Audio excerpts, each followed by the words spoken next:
Alors, qu'est-ce que j'ai debout pour ce jeune homme? Alors, un truc comme ça. Un truc... Ah, c'est pas mal ça. Ah, on va mettre ça comme ça. Un truc comme ça. Ah ouais, sympa ça. Ah, ouh, j'ai oublié le principal. Ah, ça reste quand même le mieux. Hein? On va le mettre là. Ah, ouais, je sais, j'ai un petit chapeau de Père Noël, j'ai une hotte, c'est une panière à linge et j'ai même pas de barbe.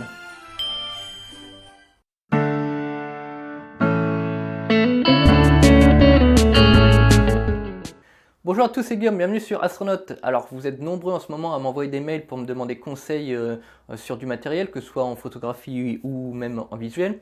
Donc je vais profiter de cette vidéo pour vous faire une petite sélection de Noël concernant donc du matériel visuel. On va parler un petit peu aussi d'astrophotographie avec une petite lunette qui est relativement abordable.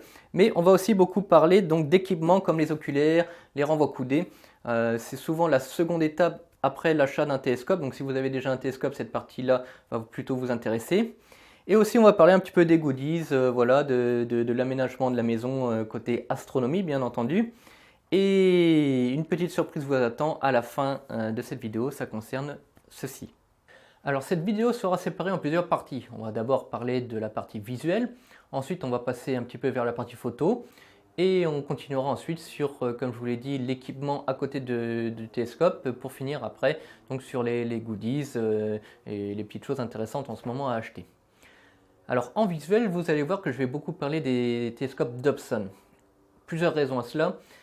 Tout simplement parce que c'est déjà le meilleur en rapport qualité-prix. Plus généralement, on va plutôt parler de diamètre-prix. Et tout simplement aussi parce que les montures alt-azimutales, donc les Dobson, sont beaucoup plus simples à l'utilisation pour du visuel en manuel classique sans motorisation qu'une monture équatoriale qui est très compliquée à utiliser si vous voulez faire du visuel directement en manuel. Pour la monture équatoriale, l'exception, c'est si vous avez une motorisation et un pointage automatique avec le système GoTo que je parle dans cette vidéo ici. Là, c'est complètement différent, mais c'est aussi un autre budget. On va parfois tripler ou quadrupler le prix du télescope. Donc, commençons tout de suite avec ma petite sélection de télescopes pour le visuel. Alors, ma première sélection, c'est le petit Dobson Orion N100-400. Donc, 100 pour 100 mm de diamètre et 400 pour la focale. C'est un petit télescope, donc un petit type Dobson qui est dit de table. Donc en fait, vous allez pouvoir le poser sur la table. C'est très bien, par exemple, l'été quand vous allez manger dehors et que vous voulez passer une soirée, par exemple, d'observation avec vos amis.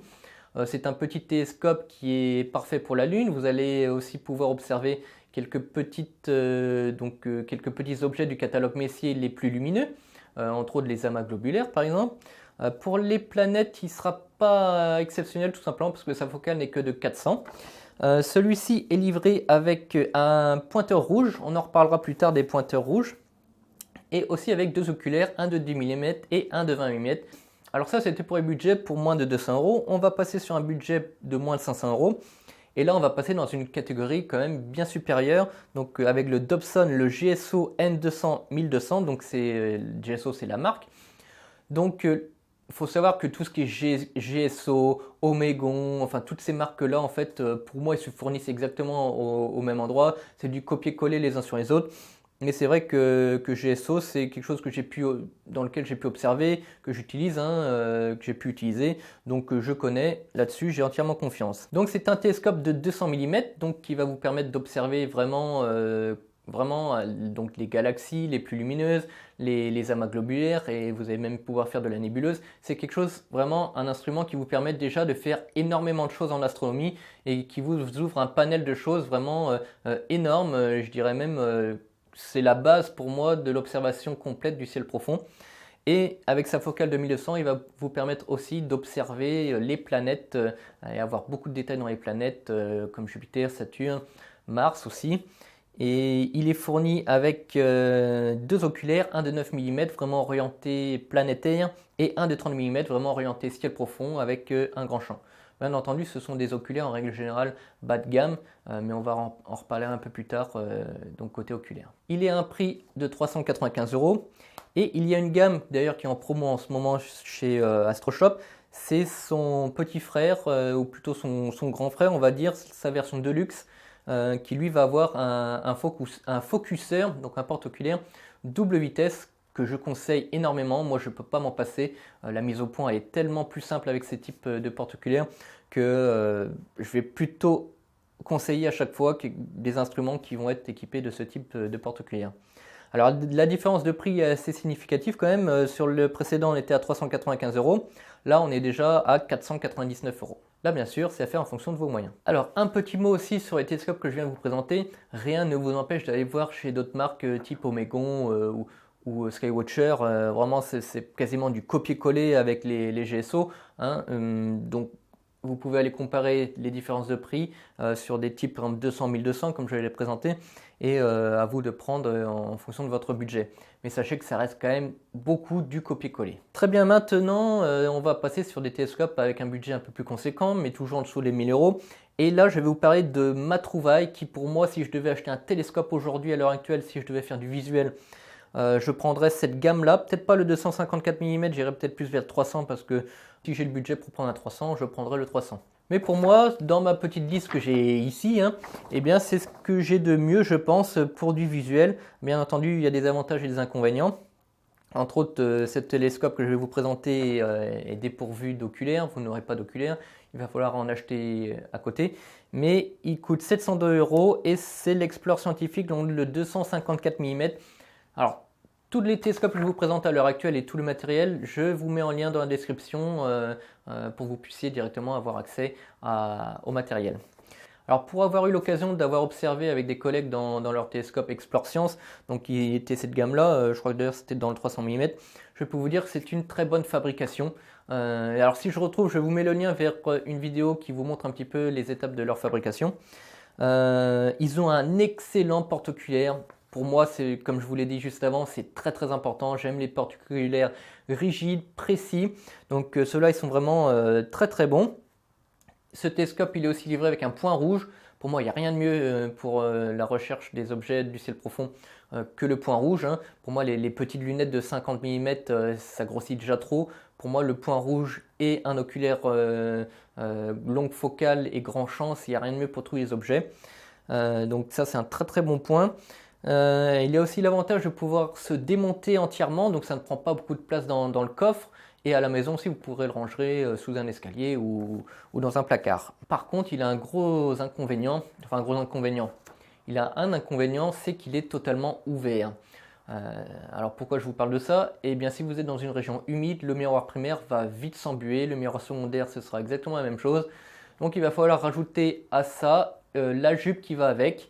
Ou alors vous pouvez fabriquer quelque chose vous-même pour le protéger de la buée. Alors ce télescope, il est en ce moment à 702 euros chez AstroShop. Alors j'ai pas été voir chez d'autres vendeurs, mais des fois je compare et c'est vrai qu'AstroShop est assez bien placé. Alors il me semble qu'il était pas mal plus cher un temps là, mais bon, moi je pense que c'est une bonne affaire. À vous d'aller voir aussi les tarifs, mais voilà, là on est à 702 euros pour un télescope Explore Science de 254 mm. Alors toujours dans un budget de 1000 euros, même si on s'en approche beaucoup, on a le Dobson Omegon, donc Pro Dob de 304 mm et 500 mm de focale à 949 euros. Alors ici on a un 300 mm pour moins de 1000 euros, c'est quand même quelque chose de pas négligeable. Alors pour vous donner un petit exemple, pour que vous vous rendiez bien compte que plus le diamètre est gros, plus il capte de lumière, ce qui paraît logique. Il ne faut pas penser qu'un 400 mm va capter 2 fois plus de lumière qu'un 200, c'est faux. Un 400 mm va capter 4 fois plus de lumière qu'un 200 mm, tout simplement parce que le calcul est fait en fonction de la surface et non pas du diamètre.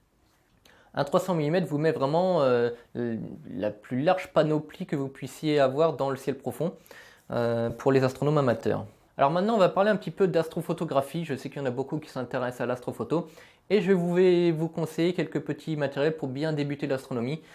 Alors je vais uniquement parler des tubes optiques et non pas des montures, tout simplement parce que ça j'en ai déjà beaucoup parlé et je le dis très souvent que ce qui prime avant tout dans l'astrophotographie c'est la monture et pas le tube. Donc tous les instruments que je vais présenter maintenant, il faudra au minimum une type HEQ5. Il faut bien comprendre aussi une chose, qu'en astrophotographie, la capacité maximale de la monture, ce n'est pas celle qui est marquée sur la fiche technique. Il faut au moyenne enlever un tiers de ce poids. Je vais le dire aussi tout de suite, hein, c'est valable pour tous les télescopes en astrophotographie. Si vous avez un Newton, il vous faudra obligatoirement un correcteur de coma pour corriger les étoiles dans les angles, surtout si vous avez des gros capteurs type APS-C comme les appareils photo numériques, hein, c'est ce que je conseille en règle générale. Vous pouvez débuter l'astronomie avec un simple appareil photo numérique type Canon 1100D ou maintenant les nouvelles versions hein, qui sont relativement abordables. Il faut aussi savoir que pour les lunettes, il vous faudra un correcteur de champ. Et aussi, une chose très importante en astrophotographie, c'est qu'on va regarder le rapport FD, le rapport focal sur diamètre. Plus celui-ci est petit, mieux c'est. Ça voudra dire que plus il captera de lumière. Bref, voici donc ma sélection pour l'astrophotographie. Alors dans cette catégorie, moi je vais toujours m'orienter vers des lunettes. Je conseille toujours des lunettes pour commencer l'astrophotographie. Pour diverses raisons, hein. Ça va vous éviter les réglages de climation. Souvent, les lunettes étant chères, on s'oriente plutôt vers des faibles focales, ce qui est un énorme avantage, tout simplement parce que ça va être moins sensible aux problèmes de mise en station, aux problèmes de dérive, bref, il y a tout un tas d'avantages comme ça. Bien entendu, ce sera orienté grand champ, donc moi dans ma sélection, je vous propose la Skywatcher, donc la 72-420 EvoStar, ou alors la télescope optique de 70 mm ouvert à f6. Alors ces lunettes ont une focale autour de 400 mm. Alors là, c'est orienté grand champ, il va falloir oublier tout ce qui est galaxies, petites galaxies, il va falloir prendre vraiment des objets qui sont très larges, entre autres par exemple Andromède ou des grandes nébuleuses, ce sera parfait pour ce type de photos. Ensuite, je vous propose, alors ça c'est je pense que tous ceux qui débutent en astrophotographie passent par ce télescope, on va parler du Skywatcher 150-750 qui est ouvert à f5 et qui n'est pas très cher, il est à 315 €. Ça, c'est vraiment le nec plus ultra pour commencer l'astrophotographie, même si on doit faire, voilà, il va falloir se mettre à la collimation, mais bon, c'est quelque chose qui se fait relativement facilement, hein. Vous avez des tutos que je vous remets aussi en fiche par ici. Donc la focale est de 750 mm, il vous permettra de faire du grand champ si vous avez un grand capteur, mais vous pourrez aussi vous familiariser avec les galaxies plus petites. Bien sûr, ce sera un petit peu plus exigeant sur la mise en station et les réglages, mais c'est un bon pied dans l'astrophotographie à moindre coût. Parlons maintenant des budgets pour moins de 1000 €. Alors on va partir sur quelque chose qui est relativement similaire à ce que j'ai moi.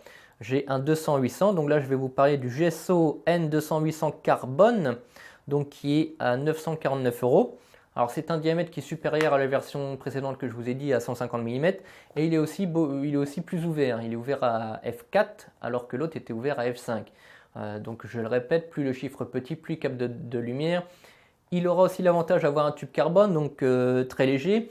Le carbone, ça veut dire quoi aussi? Ça veut dire moins de dilatation. Donc ça veut dire une mise au point plus stable, même si je conseille personnellement de reprendre toujours votre mise au point en moyenne une fois toutes les heures.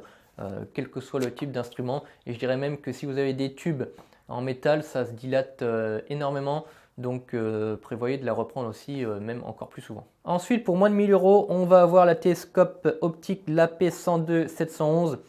Alors ce sont des lunettes que j'apprécie tout particulièrement, tout simplement parce que j'ai fait mes armes aussi là-dessus. La mécanique est vraiment très bonne, l'optique est très bonne, ce sont des optiques apochromatiques.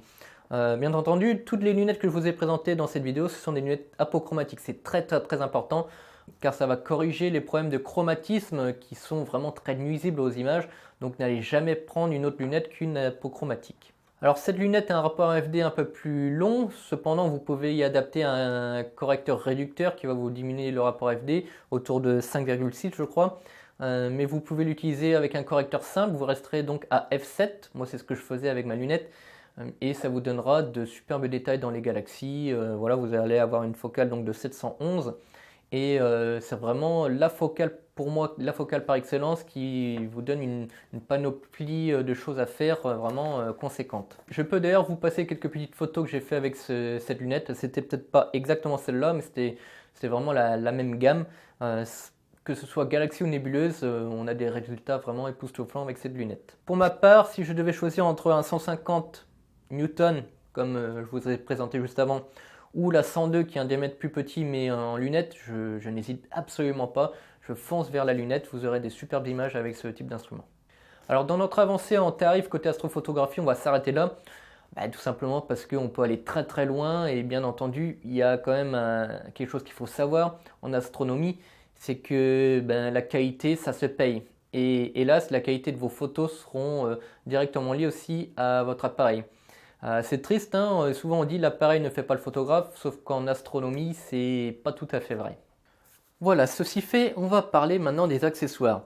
Ces accessoires, vous pouvez très bien les acheter en même temps que votre télescope tout neuf, ou en règle générale, on va plutôt les acheter après, tout simplement parce que les nouveaux télescopes sont souvent livrés, par exemple avec un ou deux oculaires, un renvoi coudé, donc on n'en a pas l'utilité tout de suite. Cependant, quand on commence à aller un peu plus loin dans le visuel, eh bien on se rend vite compte que on aimerait bien avoir de nouveaux oculaires ou un nouveau renvoi coudé qui nous permettrait de faire de meilleures observations. Souvent je dis, moi c'est quand même dommage d'avoir un télescope qui est capable de nous fournir une très belle image et d'avoir derrière un oculaire qui lui n'est pas capable de renvoyer cette image. Donc l'achat qui vient souvent après le télescope, c'est un très bon oculaire. Alors il y a plein de caractéristiques à prendre en compte quand on veut acheter un nouvel oculaire. Cependant ce n'est pas le but de cette vidéo, je ferai une vidéo spécifique sur les oculaires. Alors bien entendu, ce que je viens de dire c'est valable pour l'ensemble de la chaîne optique et entre autres les renvois coudés. On va commencer par ceci. Les renvois coudés ne sont pas nécessaires pour les Newton, mais si vous avez un Schmidt-Cassegrain ou lunettes, eh bien vous allez avoir besoin d'un renvoi coudé. Ça facilite l'observation. Il y a quelques temps, j'ai fait l'acquisition d'un renvoi coudé Explore Science de 2 pouces, donc c'est déjà la grosse taille. Celui que je vais vous présenter, il y a des versions 1 pouce 25, pas dans la marque Explore Science, mais dans la marque par exemple Omegon. Et il y a une chose à prendre en compte quand on achète un renvoi coudé, c'est sa capacité à renvoyer la lumière. Donc en règle générale, il faut viser quelque chose qui renvoie 99% de la lumière. C'est dommage aussi d'avoir un gros télescope qui capte beaucoup de lumière et au final d'avoir un renvoi coudé qui lui est capable de vous en renvoyer que 80% ou 90%. Aucun renvoi coudé ne vous renverra 100% de la lumière, mais on s'y approche beaucoup avec les renvois coudés type diélectrique qui eux vont renvoyer 99% de la lumière. Je vous présente donc le renvoi coudé 2 pouces de chez Explore Science. En ce moment, je suis très marque Explore Science. Ils font vraiment de superbes oculaires et entre autres ici un superbe renvoi coudé que je vais vous montrer. Alors pour vous parler tarifs tout de suite, on ne va pas tergiverser. Ce renvoi coudé, il n'est pas très cher pour un renvoi coudé 2 pouces. C'est le gros renvoi coudé. Il y a une version 3 pouces aussi, mais il y a très peu d'équipements vraiment amateurs débutants qui est en 3 pouces. Donc vous allez retrouver ceci en 2 pouces. Et celui-ci vaut 159 €. Il y en a qui diront que c'est peut-être un tarif, mais en fait c'est vraiment pas cher. Vous verrez que si vous allez en chercher d'autres en 2 pouces de cette qualité, vous ne trouverez pas. Donc ces renvois coudés sont livrés dans de superbes boîtes. C'est les mêmes boîtes que vous allez retrouver dans certaines gammes de leurs très bons oculaires. Et ici donc on a un très gros renvoi coudé. Donc il est double taille. On va avoir une taille 1 pouce 25 et 2 pouces. Donc c'est un serrage annulaire, c'est-à-dire en fait on va avoir une bague à l'intérieur qui va serrer tout autour, qui va se rétracter tout autour. Après il y a d'autres versions, mais ça c'est ce qui se fait le mieux de toute façon. Et c'est un donc type diélectrique qui renvoie 99% de la lumière. Donc très bonne trouvaille, très bonne trouvaille, je l'adore ce renvoi coudé, il est vraiment excellent. Ensuite, si vous vous équipez plutôt en 1 pouce 25, vous allez retrouver donc le renvoi coudé donc Carbon Line diélectrique de chez Omegon qui lui est en 1 pouce 25. Il a les mêmes caractéristiques, lui il est à 99 €. Vous voyez que déjà pour un 1 pouce 25 on est à 99 € et pour un 2 pouces on est donc ici à 159 €. Alors quel est l'avantage d'avoir le 2 pouces? Eh bien tout simplement parce que il est plus gros, il va être plus costaud. Et vous allez pouvoir mettre à la fois des oculaires 1 pouce 25 et à la fois des oculaires 2 pouces.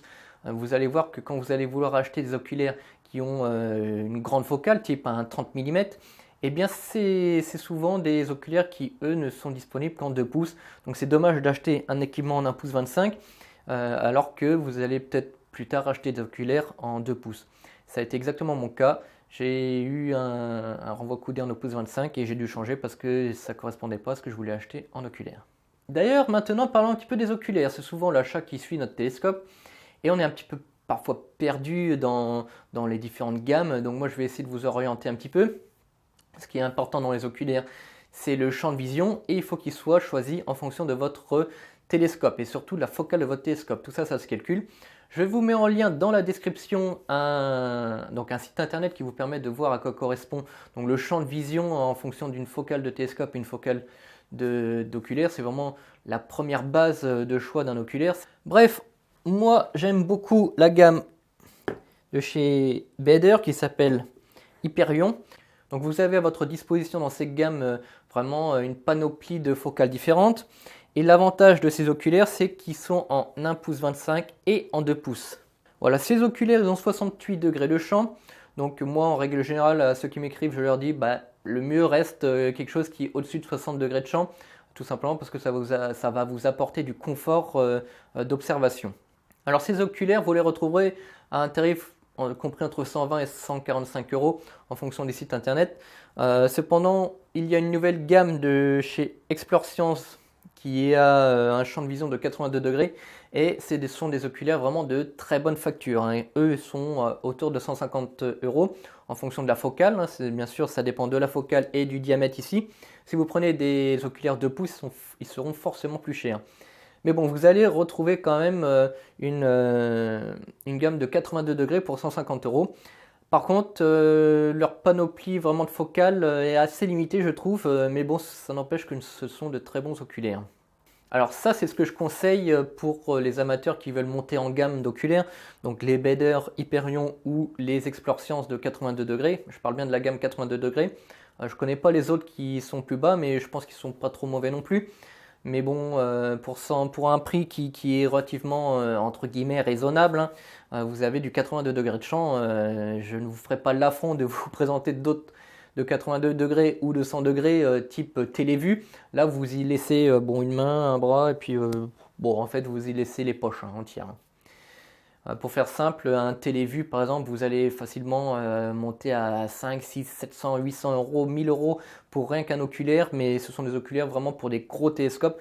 On va pas mettre 700 € dans un oculaire alors qu'on a un télescope qui en vaut 300, ça sert à rien. Alors parlons maintenant d'un équipement que j'apprécie tout particulièrement. On va parler de chercheurs, hein. Je vous ai dit que j'adorais les chercheurs point rouge. Là, on va parler surtout du chercheur type Telrad. Alors le type Telrad, je crois que c'est pas un type, je crois que c'est la marque qui s'appelle comme ça. Donc d'ailleurs j'en ai trouvé deux différents, un qui n'est pas Telrad, je crois que l'autre c'est Omegon. Oui, c'est une marque Omegon qui a reproduit un petit peu la même chose. Mais le Telrad c'est quoi? C'est un chercheur type point rouge, sauf qu'au lieu d'avoir un point, on va avoir en fait plusieurs cercles concentriques qui va correspondre en fait à plusieurs degrés de champ. Donc je crois qu'on a 0,5 degrés, 2 degrés et 4 degrés. On doit avoir 3 ronds différents.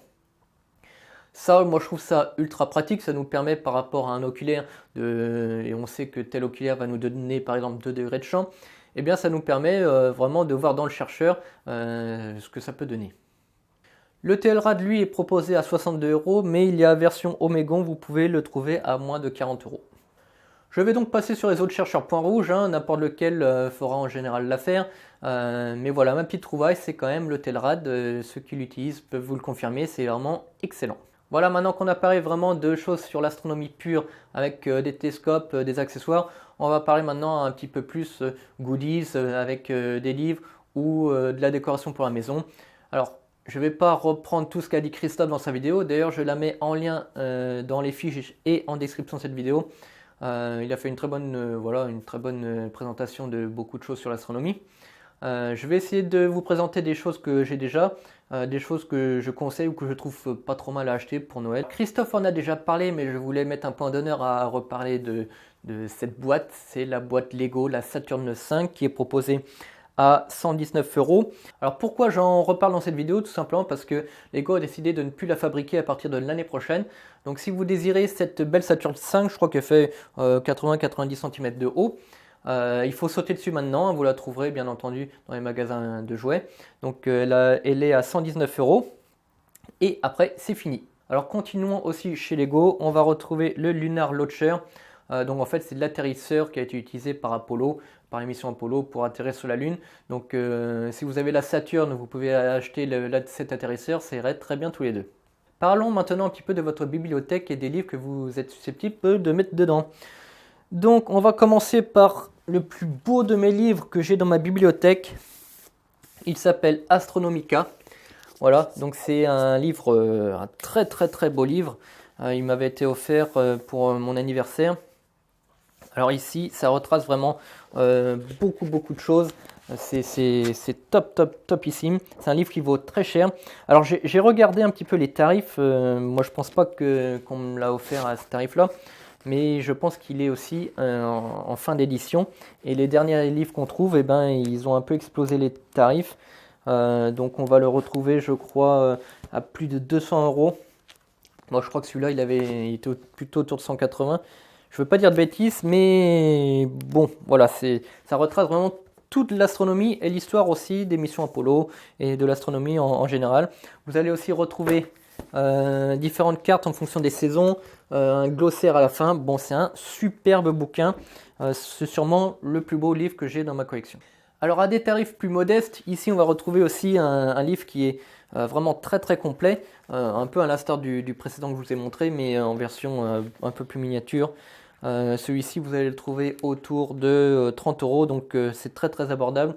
Et vous allez retrouver aussi des superbes articles et vraiment quelque chose qui est relativement complet et vraiment pas cher du tout. Ça aussi, ça peut plaire à beaucoup de monde, hein, vraiment. Moi qui suis du coup astronome amateur, ce livre, je l'adore. Alors continuons dans les livres. Je ne peux pas passer à côté de vous présenter ce livre. Donc c'est Astrophotographie par Thierry Legault. Ça c'est l'édition 2. Moi c'est une ancienne version, mais vous avez l'édition 3 qui est disponible. Donc ça c'est la Bible de l'astrophotographie qui vous explique tout comment ça fonctionne. Donc ça vous donne des bases solides pour après vous mettre à en faire. Donc ça vous donne la connaissance, ça vous donne pas l'expérience forcément. Mais là-dedans, vous allez retrouver beaucoup de choses de ce que j'ai pu vous en parler, et même beaucoup plus. Maintenant, je vais vous présenter l'un de mes plus beaux objets de décoration. Eh bien, il s'agit de ce petit globe. Ici, on a Jupiter, mais il existe beaucoup de planètes, hein. Vénus, la Lune, la Terre. Voilà, ce sont des superbes globes. Alors, c'est entre guillemets un mouvement perpétuel, hein. Tant que vous avez de la lumière, le globe à l'intérieur tourne. D'ailleurs, ça fait un petit effet bizarre. Si je le prends comme ça, on peut voir, c'est juste une technologie vraiment de dingue. Donc c'est un très bel objet. Bien entendu, ça coûte un peu cher. Mais si vous voulez l'offrir ou vous le faire offrir, hein, vous donnez un petit coup de coude à madame, eh bien ça coûte 180 € pour le petit modèle. Vous avez des très gros modèles qui coûtent plus cher. Ça reste une somme, mais bon, moi il y en a qui sont cotisés pour m'acheter ça. J'avais tellement envie d'avoir une de ces planètes-là. Et donc c'est fabriqué par Mova. Au début de cette vidéo, je vous avais dit que j'avais une petite surprise pour vous, et cette surprise, c'est par rapport au tableau que vous voyez ici. Beaucoup de personnes dans mon entourage m'ont conseillé, mais tu devrais essayer de vendre ou faire des expositions, et au début, je me suis jamais trop attardé là-dessus, mais quelques-uns d'entre vous en commentaire et d'autres personnes en message privé m'ont conseillé, bah, pourquoi pas, essaye, vas-y. Et je me suis dit, bah, tiens, pour Noël, pourquoi pas proposer mes photos à l'impression et en cadre. Donc c'est ce que j'ai fait. Vous allez retrouver un lien dans la description de cette vidéo qui vous renvoie vers mon site internet où tout est expliqué. J'ai fait une petite sélection de 4 ou 5 de mes meilleures photos de ma galerie. Et ici, vous pouvez en voir un exemple. Donc ici, c'est la trompe d'éléphant en version SHO. Les versions qui seront imprimées seront légèrement différentes. Vous allez avoir un liseré blanc tout autour avec le nom de l'objet en bas. Vous allez retrouver deux finitions. Finition alu-dibond, c'est directement ici sur une feuille d'alu, ou alors ici avec un cadre mode caisse américaine. Vous allez retrouver deux tailles. Donc comment ça se passe? Vous allez pouvoir aller sur mon site internet et en bas vous allez retrouver un formulaire. Donc vous allez mettre votre nom, adresse, mail, quelle photo vous voulez, la taille, petit ou grand, et la finition, caisse américaine ou directement alu-dibond. Et en dessous, vous pouvez me laisser un petit message. Ensuite, nous aurons un échange par mail, ce sera beaucoup plus facile. Et après, on réalisera la vente si vous le désirez. Bien entendu, je fais ça vraiment sans prétention. Je ne m'attends pas d'ailleurs à en vendre, mais voilà, ça me ferait extrêmement plaisir que l'une de mes photos se retrouve chez quelqu'un. Et voilà, si j'en vends déjà une, ce sera le bonheur pour moi. Voilà, cette vidéo arrive à sa fin. Si vous avez des questions, n'hésitez pas. Et surtout, n'oubliez pas le pouce bleu, l'abonnement. Je vous laisse avec quelques photos du ciel et je vous dis à bientôt pour d'autres vidéos sur Astronaute. Au revoir.